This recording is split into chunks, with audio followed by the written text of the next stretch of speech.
Hello everyone, welcome to our YouTube channel the JMD group KP भाई। आप लोगों के लिए आज हम फिर से थर्ड लेक्चर लेकर आए हैं जिसमें हम BCom ऑनर्स और प्रोग्राम के लिए बिजनेस मैथमेटिक्स का चैप्टर इंटीग्रेशन डिस्कस कर रहे हैं। आई होप आप लोग प्रीवियस लेक्चर्स को ज़रूर देखे होंगे। अगर आप नहीं देख रहे हैं तो प्लीज़ ज़रूर देखें और उन सभी का डिस्क्रिप्शन आपको नीचे उन सभी का लिंक आपको नीचे डिस्क्रिप्शन में ज़रूर मिलेगा। तो इस लेक्चर को पढ़ने से पहले उन सभी लेक्चरों को ज़रूर देखें। पिछली क्लास में हम लोग अब तक एक्सरसाइज 6.5 कर चुके हैं और ये अंतिमा आप लोग आपके लिए स्पेशली बुक दिखा रहा हूँ मैं, क्योंकि आपके पास बुक नहीं है तो आप ये क्वेश्चंस प्रैक्टिस कर लें सारे। मुझे पता है आप क्वेश्चंस नहीं कर पाए होंगे क्योंकि बुक आपकी मेरे पास है। ये 6.5। उसके बाद कल हमने क्या था 6.6 के एग्जाम्पल्स और 6.6 की एक्सरसाइज आप लोगों के लिए होमवर्क दी गई थी। ठीक है, अगर ऐसा कोई क्वेश्चन है जो आप लोग नहीं कर पाए हैं तो आप लोग मुझे कमेंट करें, और मुझे आप लोगों के कमेंट नहीं मिल पाते हैं, शायद से आप लोग कमेंट नहीं कर रहे हैं, तो गाइस कमेंट करें अगर आपको कोई भी क्वेश्चन दिक्कत दे रहा है, कोई भी प्रॉब्लम दे रहा है। और आई होप आपने सॉल्व किया होगा, तो मैं आगे जा रहा हूँ क्योंकि मुझे कोई कमेंट नहीं मिले हैं। अगर मुझे कमेंट मिलेंगे तो मैं ज़रूर उन्हें सॉल्व करूँगा। आज का जो हमारा टॉपिक है वो है फाइंड द डिमांड फंक्शन। हमें डिमांड फंक्शन फाइंड करना है। क्या फाइंड करना है? Demand function. व्हेन, जब the price elasticity of demand is given, means हमें क्या गिवन है और हमें क्या निकालना है। अब कुछ लोग जिन्होंने कॉमर्स नहीं पढ़ी होगी वो कहेंगे कि सर ये डिमांड फंक्शन क्या है, इलास्टिसिटी क्या है।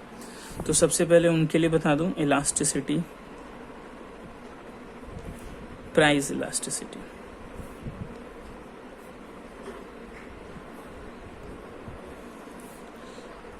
बेटा ये सभी आप लोग 11th क्लास की बुक माइक्रो इकोनॉमिक्स में ज़रूर पढ़ेंगे। प्राइस इलास्टिसिटी मीन्स जब किसी कमोडिटी के प्राइस चेंज होते हैं तो उसकी डिमांड पर क्या इफेक्ट पड़ता है, ये हमें प्राइस इलास्टिसिटी में पढ़ने को मिलता है। लेकिन मैथ्स के अंदर हम प्राइस इलास्टिसिटी को डिनोट करते हैं ये इलास्टिक डिमांड, ठीक है, is equal to minus P/X। Minus इसलिए है क्योंकि प्राइस और डिमांड में नेगेटिव रिलेशनशिप होता है। नेगेटिव कैसे? इन्वर्स रिलेशनशिप होता है। जैसे कि अगर किसी कमोडिटी के प्राइस बढ़ते हैं तो कंज्यूमर जो होते हैं, जो उपभोक्ता होते हैं, जो बायर्स होते हैं, उसको कम खरीदना चालू कर देते हैं। तो क्या रिलेशनशिप है? नेगेटिव रिलेशनशिप है, इन्वर्स, इनटू dx/dp। dx/dp इसे मार्क कर रहा हूँ मैं आप लोगों के लिए क्योंकि ये इंपॉर्टेंट फॉर्मूला है इस चैप्टर के लिए, इस एक्सरसाइज के लिए। क्या कि हमें इलास्टिसिटी ऑफ डिमांड गिवन होगा और हमें यहाँ से कैसे भी करके डिमांड फंक्शन फाइंड आउट करना है। क्या फाइंड आउट करना है? डिमांड फंक्शन फाइंड आउट करना है। ठीक है, डिमांड फंक्शन तब होगा जब आपकी इक्वेशन पूरी किस में होगी? x में होगी या p में होगी। सपोज अगर आपके क्वेश्चन में p डिनोट कर रहा है डिमांड को तो p में होगी, x डिनोट कर रहा है तो x में होगी। ठीक है, तो इसी से रिलेटेड मैं सबसे पहला एग्जाम्पल 44 एग्जाम्पल आप लोगों के सामने लिखा। ठीक है, ध्यान से देखेंगे एग्जाम्पल 44। ओके, क्या कहता है एग्जाम्पल 44? और प्लीज़ हाँ गाइज भूलना मत, हमारे चैनल को लाइक, शेयर और सब्सक्राइब ज़रूर करें क्योंकि यही चीज़ें हैं जो मुझे मोटिवेट करेंगी आप लोगों के लिए और लेक्चर्स लाने के लिए। ठीक है, चलिए क्वेश्चन को ध्यान से देखें। अगर आप नहीं देख पा रहे हैं तो देखें please. Example 44, find the demand function.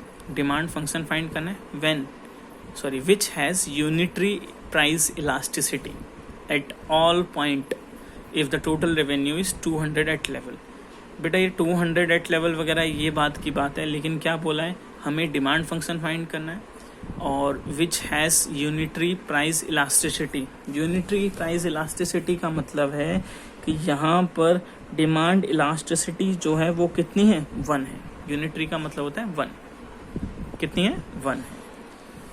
और अभी हमने पढ़ा कि इलास्टिसिटी ऑफ डिमांड का फॉर्मूला होता है -P/X dx/dp। ये पढ़ा हुआ है। और हमें इलास्टिसिटी की वैल्यू गिवन है। कितनी वैल्यू गिवन है इलास्टिसिटी की? कुछ पता है आप लोगों को? कुछ बता सकते हैं मुझे? कोई है जो बताए? अगर आप लोग नहीं बोलेंगे कुछ नहीं होगा जब तक आप लोग जवाब नहीं बोल पाएंगे। 1 is equal to minus p upon x d x upon d p. ठीक है, चलिए कैसे सॉल्व करें अब बताइए। चलिए तो आगे सॉल्व करते हैं। कैसे बेटा, ये दोनों चीज़ इधर डिवाइड में है तो इसे जब इधर भेजेंगे तो ये किस में चले जाएंगे, इंटू। तो बेटा जैसे भी मैंने बताया कि ये दोनों इधर डिवाइड में है तो ये इधर जाकर किस में हो जाएंगे, इंटू में हो जाएंगे। तो मैं x d p is equal to minus p d x लिख सकता हूँ। अब देखो डी पी के साथ p होना चाहिए और डी एक्स के साथ x होना चाहिए, तो p को इधर भेजें, इधर इंटू में, और ये इधर जाकर किस में हो जाएगा, डिवाइड में, माइनस डी एक्स, ये इंटू में इधर जाकर किस में हो जाएगा, डिवाइड में। ओके, तो मैं क्या लिख सकता हूँ, d p plus divide p, minus की पूरी डिजिट को इधर भेजें तो plus d x upon x is equal to क्या, 0। ओके, अब हमें क्या करना है, अब हमें इसका इंटीग्रेशन करना है। क्या करना है, इसका इंटीग्रेशन कैसे करेंगे, 1 upon p d p plus 1 upon x d x is equal to 0। ठीक है, और मैंने आपको पहले ही बताया कि 1 अपॉन एक्स का जो इंटीग्रेशन होता है वो होता है log x। क्या होता है, log x। तो देखें क्या निकल कर आएगा यहाँ पर, हमने 1 अपॉन पी का किया तो log p आएगा। क्या आएगा, log p plus 1 upon x का करेंगे तो log x आएगा इज इक्वल टू 0। कांस्टेंट है, कांस्टेंट का करेंगे तो जब हमने इधर log लिया है तो इधर भी log होगा, log k। दोनों में log कॉमन है, जब log बाहर लेंगे तो ध्यान रखें वैसे तो प्लस में होता है, और जब log लिया जाता है तो ये किस में हो जाते हैं, इनटू में हो जाते हैं। किस में, इनटू में। log से log कैंसिल हो गया। तो यहाँ तक समझ में आया आप लोगों को बेटा, इतना यहाँ तक समझ में आया। देखो अगर आप इस स्टेप को नहीं समझ पा रहे हैं कि ये log p और log p कैसे x इंटू में हो गए, तो ध्यान रखिएगा जब log यूज़ करेंगे ब्रैकेट खोलते हैं तो log इन दोनों के साथ आने के बाद प्लस में हो जाता है, और जब log निकालते हैं इन दोनों में से कॉमन लेते हैं तो ये दोनों प्लस की जगह क्या हो जाते हैं, इंटू हो जाते हैं। ठीक है, और मैं आपको पहले भी बता चुका हूँ, क्या एक बात और हाईलाइट कर देता हूँ यहाँ पर, कि जो हमारा रेवेन्यू होता है वो इक्वल होता है किसके, प्राइस इंटू एक्स के। किसके इक्वल होता है, प्राइस इंटू एक्स के। अब आप क्वेश्चन में ध्यान से देखें क्या बोला गया है, क्या कि find the demand function, demand function निकालना है, डिमांड फंक्शन फाइंड करना है, find the demand function which has a unit elastic eight all point if total revenue is 200। Total revenue कितना है, 200। तो बेटा ध्यान रखें टोटल रेवेन्यू 200 मीन्स मैं बोल सकता हूँ क्या, revenue is equal to 200 is equal to किससे, px की वजह से। किससे, px। रेवेन्यू की जगह पर 200 रखा इज इक्वल टू px। अब मैं कह सकता हूँ क्या कि this equation represent the demand function. ये इक्वेशन क्या रिप्रेजेंट कर रही है, डिमांड फंक्शन को रिप्रेजेंट कर रही है। और क्वेश्चन में हमसे यही पूछा था कि find out the demand function. Okay, चलिए आगे। तो चलिए अब आपके साथ एक और एग्जांपल लेकर चलते हैं, example number 45। Obtain the demand function. हमें फिर से अगेन इस क्वेश्चन में डिमांड फंक्शन निकालना है for a commodity whose elasticity of demand is given. Means हमें इलास्टिसिटी ऑफ डिमांड गिवन है इस केस में। ठीक है, चलते हैं आगे। क्या इलास्टिसिटी ऑफ डिमांड गिवन है, इलास्टिसिटी ऑफ डिमांड गिवन है a माइनस बी पी। क्या गिवन है, a माइनस बी पी, और इसका फॉर्मूला होता है क्या, minus p upon x d x upon d p is equal to a minus b p. यहाँ तक समझ में आया। चलूँ आगे। अगर किसी को कोई अब भी दिक्कत है तो वो मुझे बता सकता है। ओके, चलिए अब ध्यान से देखा जाए तो मैं इसे p अपॉन डी पी और डी एक्स अपॉन एक्स लिख सकता हूँ, क्योंकि इधर p है तो मैं सारी p की डिजिट इधर लेकर जाऊंगा। कैसे, डिवाइड वाली वैल्यू इधर जाकर इनटू में हो जाएगी और इनटू वाली वैल्यू इधर जाकर किस में हो जाएगी, डिवाइड में। ठीक है, तो minus d x upon x is equal to ये हो जाएगा a upon b, sorry a upon p, p से पी कैंसिल आउट, इधर बचेगा बी और ये क्या हो गया, डी पी। ठीक है, यहाँ तक कोई दिक्कत है, होप सो नहीं होनी चाहिए। तो अब a upon p minus b d p, इसे उधर भेजूंगा तो plus d x upon x is equal to 0। अब हमें करना है इंटीग्रेशन, इंटीग्रेशन करना है। कैसे करेंगे देखें, ए अपॉन पी, ये डी पी इसके साथ आएगा, माइनस बी कॉन्स्टेंट बाहर होगा d p, plus 1 upon x d x is equal to 0। ये कांस्टेंट है तो ये भी बाहर चला जाएगा, बचेगा क्या, 1 अपॉन पी, और 1 अपॉन पी का होगा लॉग पी, क्या होगा, लॉग पी, माइनस यहाँ पर देखें बी बाहर है तो डी पी करते हैं तो पी आएगा, प्लस इसका सॉल्व करें तो 1 अपॉन एक्स हो जाएगा log x is equal to क्या, कांस्टेंट टर्म, कुछ नहीं तो 0 कांस्टेंट होगा।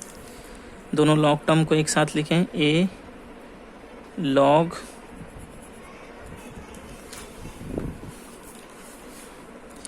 ए bracket log p plus log x is equal to, ये जो यहाँ पर माइनस बी पी है इसको इधर लेकर आएंगे तो हो जाएगा बी पी प्लस सी। ओके, एक बार ध्यान से देखें बेटा, जो ए के लॉग के साथ अगर कोई कांस्टेंट डिजिट आगे होती है तो वो क्या हो जाती है, वो उस लॉग की पावर बन जाती है, लॉग पी ए क्या हो जाएगी, log p a plus log x is equal to b p plus c. दोनों में से लॉग कॉमन लेंगे तो जैसे ही लॉग कॉमन लेंगे तो क्या बचेगा, लॉग कॉमन लेते ही लॉग, फिर अभी हमने पीछे पढ़ा था कि ये दोनों इंटू हो जाते हैं, एक्स इंटू पी की power a is equal to b p upon c. अब इस साइड तो लॉग नहीं है, अगर हम यहाँ से लॉग सब्स्टिट्यूट करना चाहते हैं तो हमें RHS साइड पर एक्सपोनेंट यूज करना होता है और ये सारी डिजिट इस एक्सपोनेंट की पावर कन्वर्ट हो जाती है, क्या हो जाती है, पावर। लॉग को हटाने के लिए LHS साइड पर, सॉरी हमें सेकंड साइड पर क्या लेना पड़ेगा, एक्सपोनेंट, और ये सभी उसकी पावर्स हो जाएंगे। तो यहाँ पर क्या बचा, यहाँ पर बचा x p a is equal to e to the power b p plus c. अब एक्स की वैल्यू अगर यहाँ से निकाली जाए तो e b p upon c divided by p की पावर ए। तो क्या मैं इसे पी की power minus a into e b p plus c लिख सकता हूँ? अगर एग्री हैं तो यही मेरा डिमांड फंक्शन है। एक बार फिर से देखें, डीपी और डीपी और पी को एक साथ किया, डीएक्स और डीएक्स को एक साथ किया, डीपी वाले डिजिट को पी के साथ भेजा तो ये डिवाइड में था, उधर जाके इंटू होगा, ये इंटू में था, ये डिवाइड। सेम फिर सॉल्व करके इसको इधर भेजा, प्लस में हो गए, इंटीग्रेशन किया, पी कांस्टेंट था 1 अपॉन पी, बी कांस्टेंट बाहर तो d p plus 1 upon x d x is equal to 0। A constant बाहर रहा, 1 अपॉन पी का हुआ तो लॉग पी आया, बी के साथ कुछ नहीं था तो जब हम ऐसे करते थे, याद होगा आपको, डी एक्स का इंटीग्रेशन करते थे तो एक्स आता था, तो यहाँ पर पी के रिस्पेक्ट में कर रहे हैं तो पी आएगा, और बी से इंटू होगा तो b p, 1 upon x log x d x. दोनों के साथ लॉग है, इसके साथ लॉग नहीं है तो इसे यहाँ से सब्स्टिट्यूट कर देंगे, सेकेंड साइड भेज देंगे, ये उधर जाकर प्लस में हो जाएगा, और लॉग ए मतलब a log p plus log x. जब ए यहाँ पर लॉग से बाहर इंटू में लिखा हुआ है तो हम उसे पी की पावर भी लिख सकते हैं, दैट वाज अ रूल। दोनों में से लॉग को कॉमन लेंगे तो क्या बचेगा, एक्स पी की power a b p upon c. अब लॉग को सब्स्टिट्यूट करने के लिए, लॉग को हटाने के लिए हमें सेकेंड साइड क्या लेना पड़ेगा, एक्सपोनेंट। क्यों? क्योंकि इसमें हमें इधर लॉग नहीं गिवन है। उसके बाद हमें एक्स की वैल्यू चाहिए तो पी इधर इंटू में है, हम उधर भेजेंगे, डिवाइड में हो जाएगा। आप उसे ऐसे भी लिख सकते हैं या ऐसे भी लिख सकते हैं। होप थोड़ा कंफ्यूजिंग है, लेकिन आप ध्यान से देखें और प्रैक्टिस करें, ज़रूर होगा आप लोगों से। चलिए एक और एग्जाम्पल देखते हैं। Example number 48(6). The price elasticity of a demand for a commodity is P upon x square, that was a price elasticity. Find the demand function. Demand function find करना है। If demand is 3 when price is 2, जब price 2 है तो demand 3 है। ये भी हमारे काम की चीज़ नहीं, क्योंकि जब तक हमें डिमांड फंक्शन नहीं मिलेगा तब तक हम इन्हें यूज़ नहीं कर सकते। तो स्टार्ट करते हैं एग्जाम्पल 46। क्या बोला गया है कि इलास्टिसिटी ऑफ डिमांड गिवन है P upon x cube. Okay, और इलास्टिसिटी ऑफ डिमांड का फॉर्मूला होता है -P upon x dx upon dp is equal to P upon x cube. यहाँ तक कोई दिक्कत है? चलें आगे। अब हमें सेम वही सॉल्व करना है। कैसे सॉल्व करेंगे कोई बताए मुझे तो, जल्दी से बोलें। चलिए देखते हैं ध्यान से।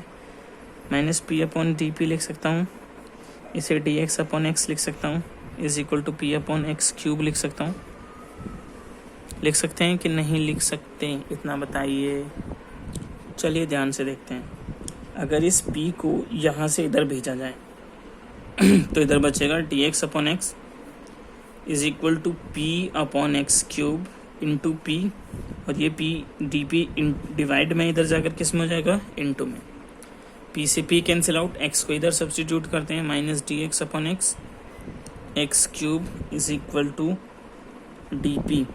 x से x कटा तो -x square dx is equal to dp। तो मैं इसे लिख सकता हूँ क्या, dp plus x square dx is equal to 0। I hope यहाँ तक समझ आया होगा। अब इंटीग्रेशन करेंगे, dp का इंटीग्रेशन प्लस एक्स स्क्वायर का इंटीग्रेशन और 0 का इंटीग्रेशन। dp का करेंगे p, एक्स स्क्वायर का करेंगे तो x cube upon 3 plus k constant, ठीक है, सॉरी इज इक्वल टू। अब उसमें बोला हुआ है क्या, बोला हुआ है क्या कि प्राइस 2 पर डिमांड जो है वो 3 है। प्राइस 2 पर डिमांड क्या है, 3 है। तो इस वैल्यू को हम यूज़ करके यहाँ से k की वैल्यू निकालेंगे। प्राइस कितना है 2, डिमांड कितनी है 3 का 3, मतलब quantity is equal to k। अब आप सॉल्व कर सकते हैं। 3 3 = 9, 27/3 इज इक्वल टू k। इसे सॉल्व कर लें तो 2 प्लस कितना होगा 9 is equal to k, 9 + 2 is equal to 11। तो k की वैल्यू कितनी आ गई, 11 आ गई। अब इस वैल्यू को फिर से उसी इक्वेशन में यूज़ करेंगे जो इक्वेशन थी, x cube upon 3 plus p is equal to 11, ठीक है। यहाँ पर बस p की वैल्यू छोड़िए जो हमारे डिमांड को रिप्रेजेंट करेगी, तो इसको उधर भेज देंगे तो क्या हो जाएगा 11 - एक्स क्यूब अपॉन 3। आपकी डिमांड को रिप्रेजेंट बस ये p की इक्वेशन करती है। कैसे भी करके पूरे क्वेश्चंस में p की इक्वेशन कन्वर्ट करना सोच की कोशिश करिए, p की वैल्यू निकालिए। ओके, तो आज इतना ही रखते हैं, फिर से कुछ ज़्यादा ना हो जाए इसलिए थोड़ा थोड़ा। होप समझ में आया होगा। और गाइस प्लीज़ जो पीछे के होमवर्क हैं, जो पीछे के क्वेश्चन हैं, उनको साथ साथ करते रहिए, ठीक है। और अगर कोई दिक्कत हो तो आगे भी सॉल्व करते रहें। अगर आप नहीं कर मतलब अगर आप सॉल्व कर ले रहे हैं, आपको कोई दिक्कत नहीं है, तो आप आगे भी फॉरवर्ड कर सकते हैं, ठीक है। ये अंतिमा के लिए, क्योंकि उनकी बुक मेरे पास है।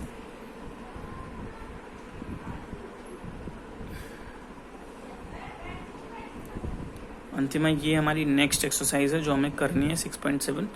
ट्राई करना, अगर आप लोग पीछे की एक्सरसाइज कर सकते हैं तो इसमें से कुछ क्वेश्चन करने की। आई होप आपको समझ में आ रहा होगा। Thanks for watching, bye, take care, like share and subscribe ज़रूर करें।